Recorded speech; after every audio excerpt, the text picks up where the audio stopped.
for almost 2 days, and I've enjoyed it tremendously. And I'm really amazed by whenever something came up, somebody was there to able and arrange it and address it. I'm really very impressed. All right, so today I'll be talking about translingual, transcultural competence, student agency, teacher guidance, and program support. So 3 different perspectives, 3 different stakeholders, basically. The presentation or the data are part of a bigger project. It's supported by the Japanese government, and it looks at different sites in Austria, China, Japan, Spain, and the US, and looking at the students, teachers, administrators. And today I'm just going to be talking about Austria.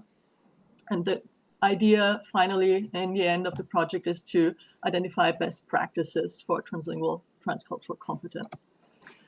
Just a very brief overview, some background, very little theory, more about the context and much more about the data.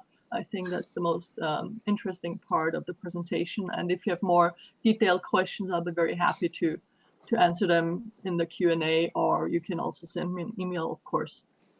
Internationalization, it's happening everywhere. Across the world. The US is a very traditional place for receiving international students. Europe is as well, with the Erasmus program and now Erasmus+. Japan is a new player, and the biggest cohort there is from China. And interestingly, if you look at Austria on the right-hand side of the slide, actually 1/4 or 26% of Austrian students are international students. This is a very high percentage. I was surprised when I looked at the data. Usually internationally for the bigger players, it's like 10%. So I'm really surprised by that. The theories undergirding the whole research, and if you have come here because plurilingualism or multilingualism is your field of interest, you probably know much about it. I'm not going to go into detail, just to explain a little bit why I chose translingualism and transculturalism. So multilingualism, multi-competence is about having several languages. Oftentimes it's bilingual, multilingual people. It also refers to the society, of course. Plurilingualism and pluricultural competence with the new companion volume to the CFR is mostly in Europe, that learners can develop different levels at in different languages and cultural awareness and competence. Intercultural communicative competence has been around for a while, but a very robust model by Michael Byram, who then developed it into intercultural citizenship, which is one of the ideas, obviously, in Europe to create a cohesive community of people of different linguistic and cultural background. And cross-cultural communication is more on the business side, how you can overcome those barriers if you're sent abroad. And then translingualism, transculturalism, and transnationalism is basically what's happening now. People are moving across the world, and it could be, as much the cosmopolitan elite as it could be workers, laborers. So it happens across the spectrum, also in the idea of super diversity that Blomert and Rampton described, that our internationalization is so mixed. And it also, translingualism, transculturalism, transnationalism also focuses on individuals who move between the different languages and cultures. And so it is kind of how they interact, how they incorporate themselves into other languages and cultures. And the idea is, what should be the goal of foreign, second, or additional language education? Should it be to achieve bi or multilingualism? Should it be translingual, transcultural competence? Or should it be eventually intercultural citizenship? Now, what are we talking about? The Modern Language Association gave the basic definition for translingual, transcultural competence as the ability to operate between languages. So you're not in your own home language and kind of trying to reach out to the other language, but you're halfway there, or you're almost there and coming back. And also then reflecting on the world and themselves or yourself as a learner through the lens of another culture, so that the reflectivity, critical language awareness, that you notice maybe the connotations and the variations, and social sensibility within your own, but also in other communities. For the purpose of this study, I kind of operationalized a little differently to say to comfortably function in different languages, cultural settings, not necessarily at the same level like the European language portfolio, but sufficiently for the individual's purposes and a particular context. And comfortably, again, meaning that people are able to integrate or at least play a role in different communities. So how is this then implemented, or how does it happen? Oh, sorry. Yeah. How did I put the project together? I was looking at student perceptions. So how do they feel about themselves developing translingual, transcultural competence? What are the affordances? What helps them do so? And what is the role of the teachers? What is their philosophy and pedagogy? And for the Austrian side, I had 62 students across the proficiency spectrum from A1 to C2, and interviews with 10 teachers. The site is a university-affiliated language center that offers German, but also 30 other languages. About 19,000 students a year take classes there. And the teachers are both in the traditional terminology, native or non-native, or as we say today, obviously bilingual, multilingual teachers. German, the section comprises 80 teachers and about 9,000 students a year, all the levels, typical in a language center, university prep, regular classes, summer classes, and exams. Now, what are the programmatic basis or foundations? Very important is the teacher profile. Anybody who wants to teach there has to have a C2 in the target language. So whatever language the teacher wants to offer doesn't have to be their first language. At the same time, they also have to be able to master German and English as a lingua franca at the B2 level.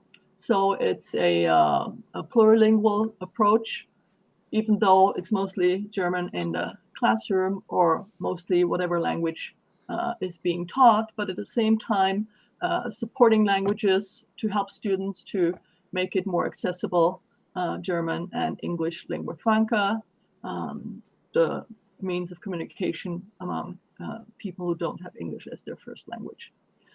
Among the soft skills, conflict management, because obviously if they're multicultural groups and mixed groups, and culture here is not necessarily only national culture, it can be all kinds of culture. And as well then in pedagogy to have either training or experience with intercultural communication. So that is the teacher profile. And teachers, I don't think we have time for the individual teachers, but some statements or some ideas that the teachers have shared with me are, for example, a certain ambivalence. One teacher was aware of their being able to notice that they are wearing a certain pair of glasses, which means they look at their students. Obviously, if they say, okay, the student has that kind of background, so they have assumptions, but they realize that they have certain assumptions, and they use some assumptions for support. If somebody has a language that's a little bit removed from German, they try to check on them in group work to see that everything works smoothly. Another teacher was mentioning diversity and emphasizing that there's a wide variety of backgrounds at the language center, culturally and professionally. So even within the German section, for example, there are teachers who are from all parts of Austria, from Germany as well, and obviously teachers who do not have German as their first language actually teaching German in Austria. So it's very open, and plurilingualism, again, this teacher also said that they try to include other languages and leave space for other people to bring in their languages. So on the one hand, the teacher would compare etymologically any particular expression or word with different languages the teacher knew, but also inviting students to take part. And extracurricular activities is also very important on the programmatic side, a wide range from academic to entertainment. Students are taking advantage, anything from grammar to culture, or just interacting, talking to people, meeting people, and also thinking about their future life, how that can be helpful. And overall, I found that at the upper proficiency level, students reported participating more in extracurricular activities. So maybe that's one thing to look into in the future. Now the students, the main part of the study, obviously, a wide range of backgrounds. 1/4 wrote that they knew 4 or more languages, so already pretty multilingual to begin with, high level of English. A certain percentage had 2 or 3 home countries, so they maybe had lived in different places, or their family had a diverse background. 80% had already either traveled or lived or studied in German-speaking countries. The others had at least lived abroad in other, or studied abroad in other contexts. The majority, university students, that is why the majority again was younger, but it's usually from 16 to 80 years old. It's a wide range, a slight, at least among the sample who participated, 60% women, 40% men. And interestingly, the question about how they would identify, self-identify, it was pretty balanced across the spectrum. 1/4 each for monolingual, monocultural, bilingual, bicultural, plurilingual, pluricultural, and translingual, transcultural. And I gave them definitions of those concepts so they would know which one, why they were choosing one or the other. And those who chose monolingual, they said, well, yes, I know other languages, but I don't feel comfortable. So I guess that's with the translingual, transcultural, that would then not apply. And I noticed, you'll see in the further slides, that one thing I shouldn't have done in my questionnaire is to lump together the lingual and cultural, because there's actually a big difference. Just the general overview, quantitative, I want to focus more on the qualitative data. The quantitative questionnaire asks students about their self-perceived ability in the language, their attitude towards the language, whether it was important, their in-class, out-of-class experience, whether they felt they had improved, and whether they thought German had an influence on their first language and first culture. If they chose one, it meant excellent, very important, great improvement. 5 was rather weak, which is kind of obviously biased from the Austrian score system, where 1 is the top. And I'm comparing here the language on the left and the culture on the right. And you can see with the language, clearly the upper level proficiency feels better about the ability, has a more clear positive attitude, out-of-class experience. Improvement is almost the same and feels more influence on their first language. The only place where it's almost the same or more for the lower language proficiency is in-class experience. So classes, they have the kind of closest to excellent number. So class seems to work pretty well for the students. And in culture, interestingly, there isn't really a big difference. It goes back and forth, not significant between the different proficiency levels. And you will see some interesting cultural remarks.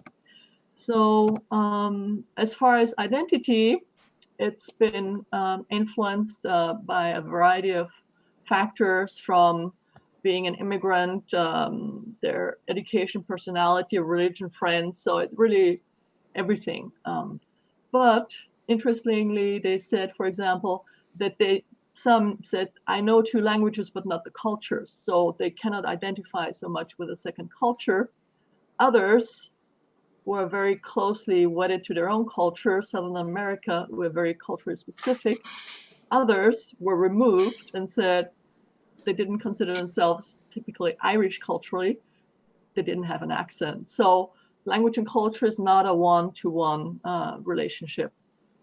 And again, also at the high level, language but not culture, or even questioning the idea of cultural identity. So they're kind of reflecting metacognitively on the idea of culture.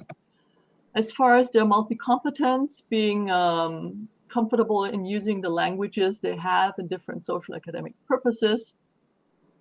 They say knowing languages opens doors, but also broadens their perspectives on various cultures. So new opportunities can navigate different environments. And at the upper level proficiency, they're mostly there to study, maybe even at the graduate level or work there. So they can differentiate, all right, English is for science and German is for living in Vienna. Cultural reflectivity, they're still struggling. When cultures clash, they don't feel comfortable or tolerating certain type of cultures, having some language barriers. And at the upper level, they still seem to some of them, not an overall sentiment, difficult to meet the locals or not having necessarily always positive impressions of the locals. But they also say, I like to get to know other cultures and share mine with others, and that their culture and the Austrian one was similar. And the community of practice, being part of a community of learners, or even they would say, yes, they share opinion, they help, they volunteer, they like to engage and plan activities, but also one at least said that they felt at work they could do more to engage Austrian culture. They have kind of the expat community, or if it's multicultural, yes, but it's CercleS level. So in the end, as we heard in another presentation today, I mean, people tend to sometimes stick together. At the upper level of proficiency, using all their languages on a daily basis, learning about different opinions and cultures every day, and being willing and able to point out differences. Again, the one who said that they kind of doubt the idea of cultural identity also said that multicultural background played no role for them. So what is their transcultural stance? Translingual and transcultural. On the translingual level, either they're adapting to the local life or they're kind of trying to juggle both. Here, Chinese romantic essays, German being more objective. At the lower level, they're still struggling more, having a hard time speaking English because I'm currently using 3 languages and they get all mixed up. So their own language, English and German, or another one who's trying to think in German. As far as culture goes, I think a very developed kind of in the reflectivity. If you know other cultures, you can see your own more objectively, compare them, take the best of both. Or similarities, people from different countries, similar desires and goals. At the lower level proficiency, seeing another culture, thinking outside the box, so kind of a stimulus, and maybe understanding why different people have different ideas. What does it mean for translingual, transcultural competence? Here we see that 3 different aspects play together. The program with the teacher profile and the diversity, extracurriculars, and the support for multilingualism in the classroom. Teachers who recognize the language-cultural link, but also the gap. It's not necessarily always the case. Reflecting both on their own and students' identity and perceptions, and maybe misperceptions, and creating an open, plurilingual learning environment. Students, as we have seen, they differentiate between language and culture. They may be more comfortable with one and not with the other. They see languages as the basis for networking, new opportunities. Sometimes they still struggle with cultural issues, so I think that's something that might need to be worked on more in some activities inside or outside the class, but they do actively engage with their classmates and with the environment. So if we go back to theory and implications, and I think I'm almost out of town, out of time, out of town. I'm sitting here in front of my computer. The theory, going back to the Modern Language Association, I think we've seen how they operate between the languages, using various languages for various purposes, reflecting, comparing languages and cultures with their own, being aware, recognizing different variations and also bias maybe. Political, that hasn't been in the quotes I've presented today, but especially from some of the teachers, I received quite some political statements that I'll make another presentation out some other day. And they also mentioned, the teachers, actually, that tandem is very popular, especially for younger students. And also that one teacher said that she really likes to explore social media and SNS. She's like me, Generation X, but she sees that the students live in that kind of world and wants to make that more relevant. And we've had excellent presentations at the conference already. So pedagogy should be people-based. I'm saying specifically not learner-based, but people-based, to see them not just as learners, but people with their own, background and their community. Open, inclusive, open to change, open to input. Plurilingual, using the languages of the teacher, using the languages of the students, using the languages of the community.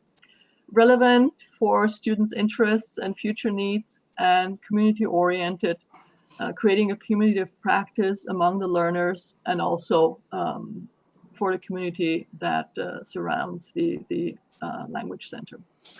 All right, and with that, I guess I'm done with my presentation. These are my references and my contact email if you have any questions that cannot be addressed in the Q&A.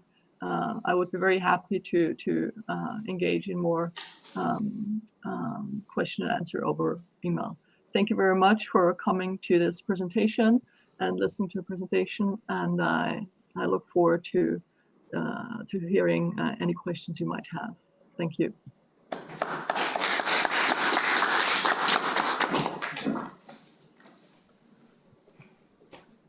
Okay, so thank you very much for your nice presentation. Now, please, if you have any questions, I think Claudia is ready to answer.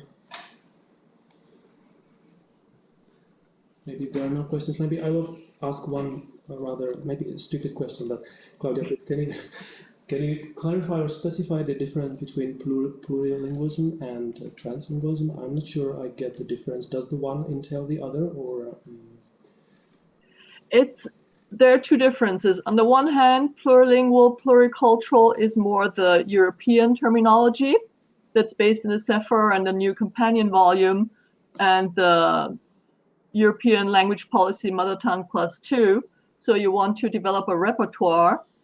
And translingualism, transculturalism is more an American development, and it's also based more on the idea of more mobility. Obviously, plurilingual, pluriculturalism also wants to support, student mobility, work mobility, but also the local community. But translingualism, transculturalism is, as I mentioned, more individual centered, as in like a psychological construct, maybe being able to really move into the other language or culture and then move back.